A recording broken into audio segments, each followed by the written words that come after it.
అశ్షూరు రాజైన సర్గోను తర్తానును పంపగా అతడు అష్టోదునకు వచ్చిన సంవత్సరమున అష్టోదీలతో యుద్ధము చేసి వారిని పట్టుకొనెను. ఆ కాలమున యెహోవా ఆమోజు కుమారుడైన యెషయా ద్వారా ఇలాగు సెలవిచ్చెను: నీవు పోయి నీ నడుము మీద గోనెపట్ట విప్పి నీ పాదముల నుండి జోళ్లు తీసివేయుము. అతడు అలాగు చేసి దిగంబరి అయి జోళ్లు లేకయే నడుచుచుండగా యెహోవా నా సేవకుడైన యెషయా ఐగుప్తును గూర్చియు కూషును గూర్చియు సూచనగాను సాదృశ్యముగాను 3 సంవత్సరములు దిగంబరి అయి జోడులేకయే నడుచుచున్న ప్రకారము అశ్షూరు రాజు చెరపట్టబడిన ఐగుప్తీలను తమ దేశము నుండి కొనిపోబడిన కూషీలను పిన్నలను పెద్దలను దిగంబరులనుగాను చెప్పులు లేని వారిగాను పట్టుకొని పోవును. ఐగుప్తీలకు అవమానము కలిగినట్లు పిరుదల మీది వస్త్రమును ఆయన తీసివేసి వారిని కొనిపోవును. వారు తాము నమ్ముకునిన కూషీలను గూర్చియు తాము అతిశయ కారణముగా ఎంచుకునిన ఐగుప్తులను గూర్చియు విస్మయముంది సిగ్గుపడుదురు. ఆ దినమున సముద్రతీర నివాసులు అశ్షూరు రాజు చేతిలో నుండి విడిపింపబడవలనని సహాయము కొరకు మనము పారిపోయి ఆశ్రయించిన వారికి ఇలాగు సంభవించినదే, మనమెట్లు తప్పించుకొనగలము అని చెప్పుకొందురు.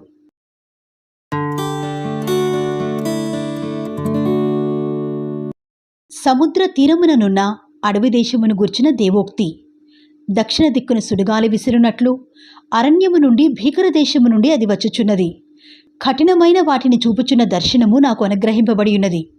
మోసము చేయువారు మోసము చేయుదురు, దోచుకునివారు దోచుకుందురు. ఏలాము బయలుదేరుము, మాద్యా ముట్టడి వేయుము, వారి నిట్టూర్పంతయు మాన్పించుచున్నాను. కావున నా నడుము బహు నొప్పిగానున్నది.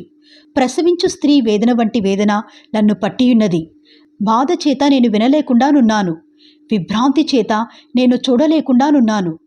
నా గుండె తటతట కొట్టుకొనుచున్నది, మహాభయము నన్ను కలవరపరుచుచున్నది. నాకిష్టమైన సంధ్యవేళ నాకు భీకరమాయను. వారు భోజనపు బలను సిద్ధము చేయుదురు, తివాసీలు పరుతురు, అన్నపానములు పుచ్చుకొందురు. అధిపతులారా, లేచి కేడములకు చమురు రాయుడి. ప్రభువు నాతో ఇట్లనెను: నీవు వెళ్ళి కావలివాని నియమింపుము. అతడు తనకు కనబడు దానిని తెలియజేయవలెను. జతజతలుగా వచ్చు రౌతులను, వరుసలుగా వచ్చు గాడిదలను, వరుసలుగా వచ్చు ఒంటెలను అతనికి కనబడగా అతడు బహు జాగ్రత్తగా చెవియొగ్గి నిదానించి చూచును. సింహము గర్జించున్నట్టు కేకలు వేసి, నా ఏలినవాడా, పగటివేళ నేను నిత్యమును కావలి బురుజు మీద నిలుచుచున్నాను, రాత్రి అంతయు కావలి కాయుచున్నాను. ఇదిగో జతజతలుగా రౌతుల దండు వచ్చుచున్నది అని చెప్పెను. బబులోను కూలెను కూలెను, దాని దేవతల విగ్రహములన్నిటినీ ఆయన నేలను పడవేసియున్నాడు, ముక్క ముక్కలుగా విరగొట్టియున్నాడు అని చెప్పుచూ వచ్చెను. నేను నూర్చిన నా ధాన్యమా, నా కళ్ళములో నూర్చబడినవాడా, ఇశ్రాయేలు దేవుడును సైన్యములకు అధిపతియనగు యెహోవా వలన నేను వినిన సంగతి నీకు తెలియజెప్పియున్నాను. దూమాను గూర్చిన దేవోక్తి. కావలివాడా, రాత్రి ఎంత వేళైనది, కావలివాడా, రాత్రి ఎంత వేళైనది అని ఒకడు సేయీరులో నుండి కేకలు వేసి నన్ను అడుగుచున్నాడు. కావలివాడు ఉదయమున నగును, రాత్రియు నగును, మీరు విచారింపగోరిన ఎడలా విచారించిడి, మరలా రండి అనుచున్నాడు. అరేబియాను గూర్చిన దేవోక్తి. దెదానీయులైన సార్ధవాహులారా, సాయంకాలమున మీరు అరబీ ఎడారిలో దిగవలెను. తేమాదేశ నివాసులారా, దప్పిగొన్న వారికి నీళ్లు తెండి, పారిపోవచ్చున్న వారికి ఎదురుగా ఆహారము తీసుకుని రండి. ఖడ్గభయము చేతను, దూసిన ఖడ్గము చేతను, ఎక్కుపెట్టబడిన ధనస్సు గల భయము చేతను, క్రూర యుద్ధ భయము చేతను వారు పారిపోవచ్చున్నారు. ప్రభువు నాకిలాగు సెలవిచ్చియున్నాడు: కూలివారు ఎంచినట్లుగా 1 ఏడాదిలోగానే కేదారు ప్రభావమంతయు నశించిపోవును. కేదారీల బలాఢ్యుల విలుకాండ్లలో శేషించువారు కొద్దివారగుదురు. ఈలాగు జరుగునని ఇశ్రాయేలు దేవుడైన యెహోవా సెలవిచ్చుచున్నాడు.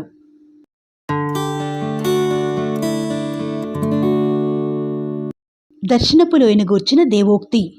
ఏమి వచ్చి నీలోని వారందరూ మేడల మీదకెక్కియున్నారు?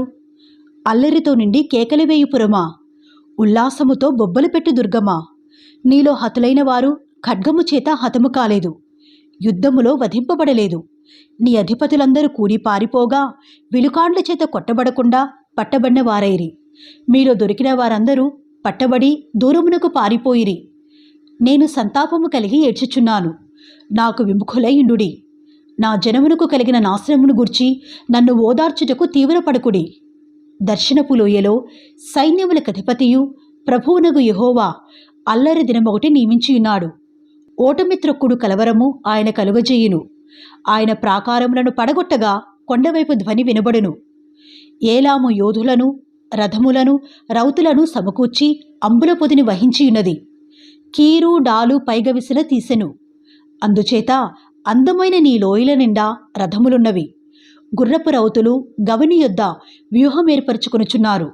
అప్పుడు యూదా నుండి ఆయన ముసుగు తీసివేశెను. ఆ దినమున నీవు అరణ్య గృహమందున్న ఆయుధములను కనిపెట్టితివి. దావీదు పట్టణపు ప్రాకారము చాలా మట్టుకు పడిపోయినదని తెలుసుకుని దిగువనున్న కోనేటి నీళ్లను మీరు సమకూర్చితిరి. యెరూషలేము ఇండ్లను లెక్కపెట్టి ప్రాకారమును గట్టి చేయుటకు ఇండ్లను పడగొట్టితిరి. పాత కోనేటి నీళ్లు నిలుచుటకు ఆ 2 గోడల మధ్యను చెరువు కట్టితిరి.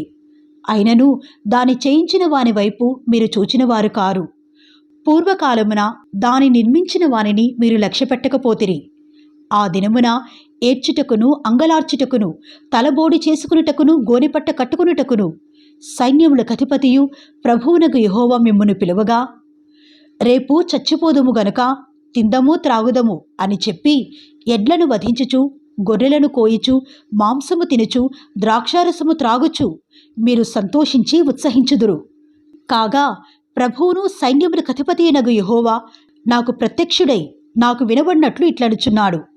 మీరు మరణము కాకుండా ఈ మీ దోషమునకు ప్రాయశ్చిత్తము కలుగదని ప్రభువును సైన్యములకు అధిపతియైనగు యెహోవా ప్రమాణపూర్వకముగా సెలవిచ్చుచున్నాడు. ప్రభువును సైన్యములకు అధిపతియైనగు యెహోవా ఈలాగు సెలవిచ్చుచున్నాడు. గృహ నిర్వాహకుడైన షబ్నా అను ఈ విచారణకర్త ఎద్దుకు పోయి అతనితో ఇట్లనుము, ఇక్కడ నీకేమి పని? ఇక్కడ నీకెవరున్నారు? నీవిక్కడ సమాధిని తొలిపించుకుననేలా? ఎత్తైన స్థలమున సమాధిని తొలిపించుకునుచున్నాడు. శిలలో తనకు నివాసము తొలిపించుకునుచున్నాడు. ఇదిగో, బలాఢ్యుడొకని విసిరివేయినట్లు యెహోవా నిన్ను వడిగా విసిరివేయును. ఆయన నిన్ను గట్టిగా పట్టుకును. ఆయన నిన్ను మడచి ఒకడు చెండు వేసినట్టు విశాలమైన దేశములోనికి నిన్ను విసిరివేయును. నీ యజమానుని ఇంటివారికి అవమానము తెచ్చినవాడా, అక్కడనే నీవు మృతి పొందెదవు. నీ ఘనమైన రథములు అక్కడనే పడియుండును. నీ స్థితి నుండి యెహోవానగు నేను నిన్ను తొలగించెదను. నీ ఉద్యోగము నుండి ఆయన నిన్ను త్రోసివేయును. ఆ దినమున నేను నా సేవకుడును హిల్కియా కుమారునగు ఎల్యాకీమును పిలిచి అతనికి నీ చొక్కాయిని తొడిగించి నీ నడికట్టు చేత అతని బలపరిచి నీ అధికారమును అతనికిచ్చెదను. అతడు యెరూషలేము నివాసులకును యూదా వంశస్థులకును తండ్రియగును. నేను దావీదు ఇంటి తాళపు అధిక భారమును అతని భుజము మీద ఉంచెదను. అతడు తీయగా ఎవడునూ మూయజాలడు, అతడు మూయగా ఎవడునూ తీయజాలడు. దిట్టమైన చోట మేకుకొట్టినట్టు నేను అతని స్థిరపరచెదను. అతడు తన పితరుల కుటుంబమునకు మాన్యత గల సింహాసనముగా నుండును. గిన్నెల వంటి పాత్రలను, బుడ్ల వంటి సమస్తమైన చిన్న చెంబులను, అనగా అతని పితరుల సంతాన సంబంధులగు పిల్లజలందరినీ అతని మీద వ్రేలాడించెదరు. సైన్యములకు అధిపతియగు యెహోవా ఈలాగు సెలవిచ్చుచున్నాడు. ఆ దినమున దిట్టమైన చోట స్థిరపరచబడిన ఆ మేకు ఊడదీయబడి తెగవేయబడి పడును. దాని మీదనున్న భారము నాశనమగును. ఈలాగు జరుగునని యెహోవా సెలవిచ్చియున్నాడు.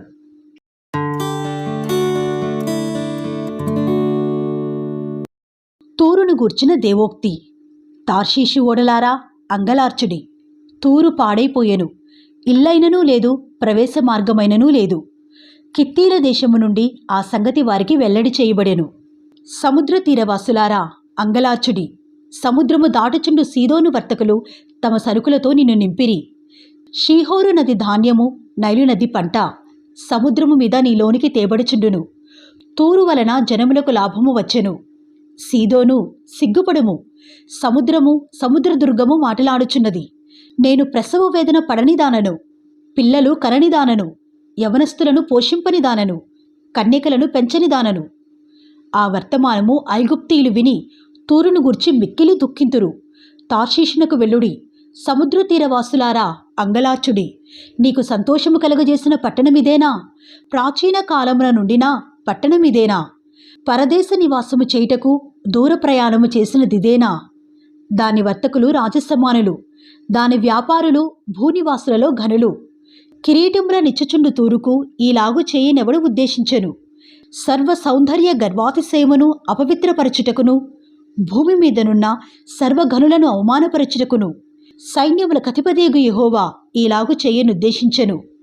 తార్షీషు కుమారి, నీ దేశమునికిక నడికట్టు లేకపోయెను. నైలు నది ప్రవహించినట్లు దానిమీద ప్రవహించుము. ఆయన సముద్రము మీద తన చెయ్యి చాపెను, రాజ్యములను కంపింపచేసెను. కనాను కోటలను నశింపచేయుటకు యెహోవా దాని గూర్చి ఆజ్ఞాపించెను. మరియు ఆయన, సీదోను కన్యక, చెరపబడిన దానా, నీకికను సంతోషముండదు. నీవు లేచి కిత్తీముకు దాటిపొమ్ము, అక్కడనైనను నీకు నెమ్మది కలగదు. ఇదిగో, కల్దీల దేశమును చూడుము, వారికను జనముగా ఉండరు. అష్షూరీయులు దానిని అడవి మృగములకు నివాసముగా చేసియున్నారు. వారు కోటలు కట్టించి దాని నగరులను పడగొట్టియున్నారు. తార్షీషు ఓడలారా, అంగలార్చుడి, మీ దుర్గము పాడైపోయెను. ఒక రాజు ఏలుబడిలో జరిగినట్లు తూరు ఆ దినమున 70 సంవత్సరములు మరువబడును. 70 సంవత్సరములైన తరువాత వేశ్యల కీర్తనలో ఉన్నట్లు జరుగును.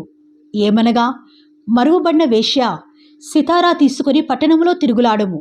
నీవు జ్ఞాపకమునకు వచ్చినట్లు ఇంపుగా వాయించుము. అనేక కీర్తనలు పాడుము. 70 సంవత్సరముల అంతమున యెహోవా తూరును దర్శించును. అది వేశ్యజీతమునకు, మరలా భూమి మీదనున్న సమస్త లోక రాజ్యములతో వ్యభిచారము చేయును. వేశ్యజీతముగా ఉన్నదాని వర్తక లాభము యెహోవాకు ప్రతిష్ఠితమగును. అది కూర్చబడదు, ధననిధిలో వేయబడదు. యెహోవా సన్నిధిని నివసించు వారికి సంతుష్టి ఇచ్చు భోజనమునకును ప్రశస్త వస్త్రములకును ఆ పట్టణపు లాభము ఆధారముగా నుండును.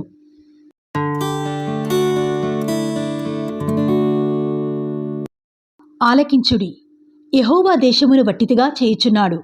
ఆయన దాన్ని పాడుగా చేసి కల్లోలపరచుచున్నాడు. దాని నివాసులను చెదరగొట్టుచున్నాడు. ప్రజలకు కలిగినట్టు యాజకులకు కలుగును. దాసులకు కలిగినట్లు యజమానులకు కలుగును. దాసీలకు కలిగినట్లు వారి యజమానురాండ్రకు కలుగును. కొనువారికి కలిగినట్లు అమ్మువారికి కలుగును. అప్పిచ్చు వారికి కలిగినట్లు అప్పు పుచ్చుకుని వారికి కలుగును. వడ్డీకిచ్చు వారికి కలిగినట్లు వడ్డీకి తీసుకుని వారికి కలుగును. దేశము కేవలము వట్టిదిగా చేయబడును, అది కేవలము కొల్లసొమ్మగును. యెహోవా ఇలాగు సెలవిచ్చియున్నాడు. దేశము వ్యాకులము చేత వాడిపోవచ్చున్నది, లోకము దుఃఖము చేత క్షీణించిపోవచ్చున్నది. భూజనులలో గొప్పవారు క్షీణించిపోవచ్చున్నారు. లోక నివాసులు ధర్మశాసనములను అతిక్రమించియున్నారు. కట్టడను మార్చి నిత్య నిబంధనను మీరియున్నారు. దాని నివాసుల చేత లోకము అపవిత్రమాయెను. శాపము దేశమును నాశనము చేయుచున్నది. దాని నివాసులు శిక్షకు పాత్రులైరి. దేశ నివాసులు కాలిపోయిరి. శేషించిన మనుషులు కొద్దిగానే ఉన్నారు. క్రొత్త ద్రాక్షారసము అంగలార్చుచున్నది. ద్రాక్షవల్లి క్షీణించుచున్నది. సంతోష హృదయులందరూ నిట్టూర్పు విడుచుచున్నారు. తంబురుల సంతోషనాదము నిలిచిపోయెను. ఉల్లసించు వారి ధ్వని మానిపోయెను. సితారాల ఇంపైన శబ్దము నిలిచిపోయెను. పాటలు పాడుచు మనుషులు ద్రాక్షరసము త్రాగరు. పానము చేయవారికి మద్యము చేదాయెను. నిరాకారమైన పట్టణము నిర్మూలము చేయబడెను. ఎవడనూ ప్రవేశింపకుండా ప్రతి ఇల్లు ముయ్యబడి ఉన్నది. ద్రాక్షరసము లేదని పొలములలో జనులు కేకలు వేయుచున్నారు. సంతోషమంతయు అస్తమించెను. దేశములో ఆనందము లేదు. పట్టణములో పాడు మాత్రము శేషించెను. గుమ్మములు విరగగొట్టబడెను. ఒలీవా చెట్టును దులుపునప్పుడును, ద్రాక్ష ఫలముల కోత తీరిన తరువాత పరిగ పండ్లను ఏరుకున్నప్పుడునూ జరుగునట్లుగా భూమి మధ్య జనములలో జరుగును. శేషించిన వారు బిగ్గరగా ఉత్సాహధ్వని చేయుదురు. యెహోవా మహత్యమును బట్టి సముద్ర తీరముననున్నవారు కేకలు వేయుదురు. అందును బట్టి తూర్పు దిశనున్న వారలారా, యెహోవాను ఘనపరచుడి. సముద్ర ద్వీపవాసులారా, ఇశ్రాయేలు దేవుడైన యెహోవా నామమును ఘనపరచుడి. నీతిమంతునికి స్తోత్రమని భూదిగంతము నుండి సంగీతములు మనకు వినబడెను. అప్పుడు నేను, అయ్యో నాకు శ్రమ, నేను చెడిపోతిని. మోసము చేయువారు మోసము చేయుదురు, మోసము చేయువారు బహుగా మోసము చేయుదురు. భూనివాసి, నీ మీదికి భయము వచ్చెను. గుంటయు ఉరియు నీకు తటస్థించెను. తూములు పైకి తీయబడి ఉన్నవి. భూమి పునాదులు కంపించుచున్నవి. భూమి బొత్తిగా బద్దలైపోవచ్చున్నది. భూమి కేవలము తునకలైపోవచ్చున్నది. భూమి బహుగా దద్దరిల్లుచున్నది. భూమి మత్తుని వలె కేవలము తూలుచున్నది. పాకవలె ఇటు అటు ఊగుచున్నది. దాని అపరాధము దాని మీద భారముగా ఉన్నది. అది పడి ఇకను లేవదు. భయంకరమైన వర్తమానము విని పారిపోవువాడు గుంటలో పడును. గుంటను తప్పించుకునివాడు ఉరిలో చిక్కును. ఆ దినమున యెహోవా ఉన్నత స్థలమందున్న ఉన్నతస్థుల సమూహమును భూమి మీదనున్న భూరాజులను దండించును. చెరపట్టబడిన వారు గోతిలో చేర్చబడినట్లుగా వారు చేర్చబడి చెరసాలలో వేయబడుదురు. బహుదినములైన తరువాత వారు దర్శింపబడుదురు. చంద్రుడు వెలవెలబోవును, సూర్యుని ముఖము మారును. సైన్యములకు అధిపతియగు యెహోవా సియోను కొండ మీదను యెరూషలేములోను రాజగును.